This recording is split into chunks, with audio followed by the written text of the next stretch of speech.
in that particular event. Now, Education Cabinet Secretary Amina Mohammed is in Western Kenya, where she has met school principals this afternoon at St. Peter's Boys School Mumias. The CS emphasized the ministry's position on the ongoing schools unrest, and she warned that those behind the unrest will be prosecuted and that the parents will have to foot the bill caused by the trail of destruction that has been left in the affected schools.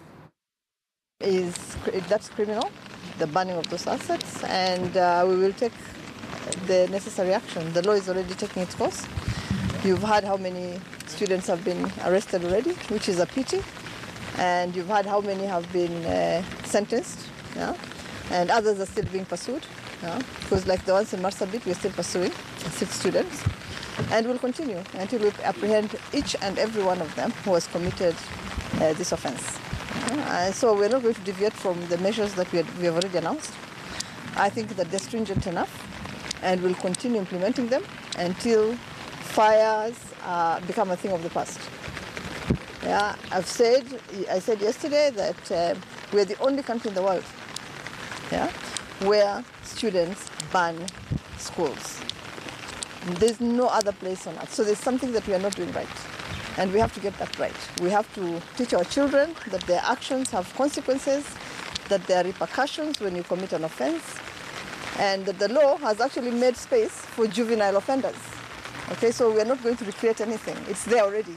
We haven't used it so far, we're going to use it. Yeah, we're also going to take action against teachers who are either absent or not doing their job. Right? Because we want these kids supervised, we want them looked after, and we don't want to be surprised by things that they're doing. Yeah? The signs should be noted and action should be taken even before we have fires in schools. So we're not changing anything. We're visiting to see how much damage has been done and to see what parents will have to pay for. Because again, we don't have any resources to deal with the rehabilitation of public property that has been destroyed by students. And so, we look at this and expect parents to meet the bill. Now, and of course, due to the wave of students' unrest that has been reported in various parts of the country, few days, stakeholders in Meru County are currently holding a meeting at the Kaaga Girls High School. George Maringa, our Meru-based reporter, now joins us live from Meru with that update. George, good afternoon. What are some of the issues that are coming out of this particular meeting with the professionals in Kaaga Girls? Good afternoon, Akisa. Indeed, the said meeting is currently underway in the hall on my left behind here, where over 357 principals and stakeholders are currently in the room attending that meeting that is being chaired by the County Commissioner of Meru County, Mr. Wilfred Nyagwanga. And the stakeholders, were convened by the County Commissioner to address the wave of student unrest as well as banning of dormitories. And we earlier on speaking to a few principals here and there before they went in Akisa, is that they were emphasizing on the need for dialogue in as much as the students need to be involved in decision matters affecting them in the schools. We had particularly one Seraphine Mwema, who is the principal of Kithatu Girls here in Meru County, who particularly attributed the unrest to lack of dialogue between the administration and the students. And particularly here in Meru County, Akisa, we have had quite a number of unrest and banning of dormitories. To be specific, we've had Thura Boys, that is in North Imenti. We've also had Kathera Boys in South Imenti, Mukwero Boys in Tigania East, Kisima Secondary School in Bore, and there is also St. Luke's Secondary in Tigania West, which have had cases of banning of dormitories. And on Monday this week, that is just a couple of days ago, we did have the Meru School, which was closed indefinitely due to unrest. Now, in Meru School, no property was destroyed, but there was suspected unrest that was being sort of organized by the students.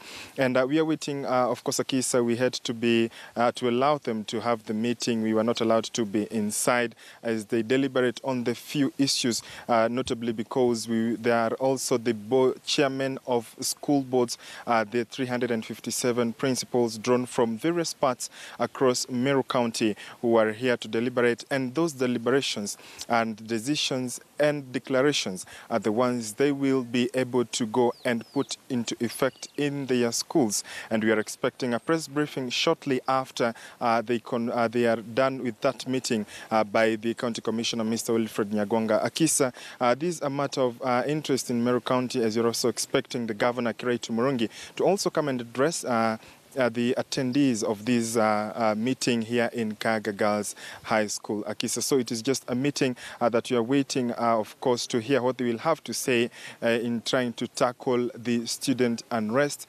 not only in the entire country, but specifically in schools here in Meru County, Akisa. And even as that happens, I mean, there seems to be a lot of worry even in other parts of the country and hope that this would not happen in the specific counties. What is Meru County like, especially as far as high schools are concerned?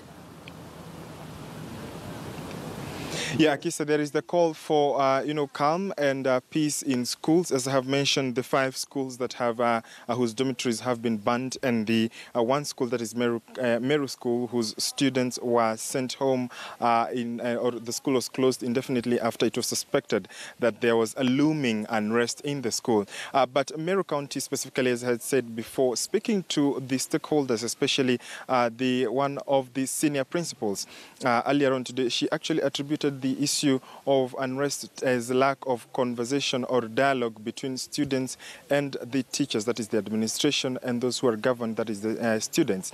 But also there is the issue of, parenting at home, which we were speaking to them earlier before they went into the meeting. They told us that there needs to be more needs to be done in at homes, since as the saying goes is that charity begins at home, and therefore if there is need for dialogue in schools, then a pupil or a student needs to trust the parent, and that trust and dialogue and openness is what translates when they come into school, Akisa. And also we did have other principals also attributing this to, fear of the mock exams, since these cases are witnessed only during media. That's when they are rampant. That is specifically in the month we are in, July.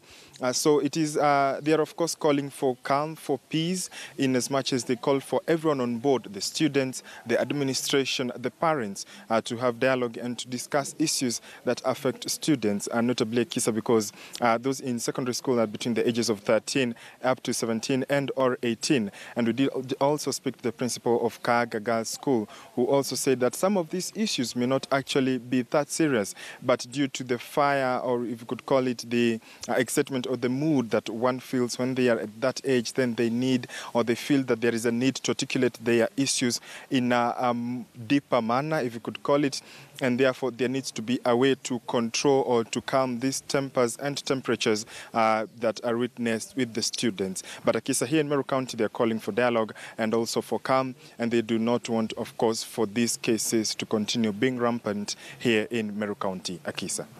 Judge Maringa, for us in the county of Meru.